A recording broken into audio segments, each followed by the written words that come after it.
A lot of opinions shared today, but one thing is clear: an answer is needed for violent crime in Pulaski County. Thanks for joining us at 6. I'm Rolly Hoy. And I'm Faith Woodard. County officials met this morning to discuss ideas to curb violent crime and increase prison space. THV 11's Ian Russell spoke with those for and against the issues. First of all, Arkansas ranks 4th in violent crime. That figure is just not really in debate. That's something we've got to do something about. There's a lot of opinions and ideas when it comes to curbing violent crime. I don't think that's the solution to all our problems, but I think that part of the system is inadequate.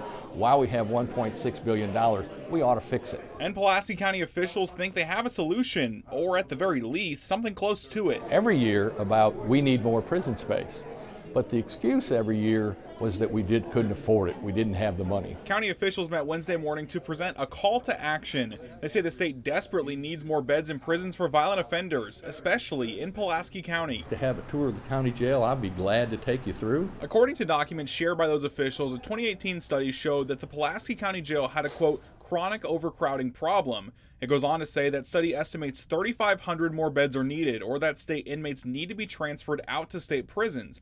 Officials say because of the Emergency Powers Act, violent offenders are getting out early, sometimes only serving a 5th or 6th of their sentence. And they release convicted felons, some of them violent felons, early because they have to make room for another spot for somebody that just got convicted of a violent felony. Of course, not everyone is on board with the plan. Representative Fred Allen is one of them. If we build 4-lane highway, put another 2 lanes on it, all we're going to do is fill them up. So that's what's going to happen with the prison system in the state of Arkansas. We'll just continue to fill them up. As for his solution, he says the focus should be on programs that are already in place. While it may not solve everything, he says it's a start. And I think what we need to do, we need to look at programs that will, intervention and prevention programs that would keep us from having to build more prisons and more jails, and we can't build our way out of this. In Little Rock, Ian Russell, THV 11 News.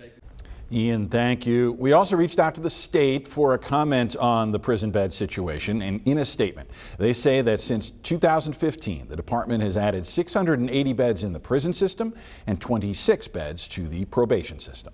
You also heard Judge Barry Hyde mention there that he'd be happy to give a tour to anyone who wants to see the state of the county jail. We asked for that tour, and we were told we're going to have to wait for that to happen.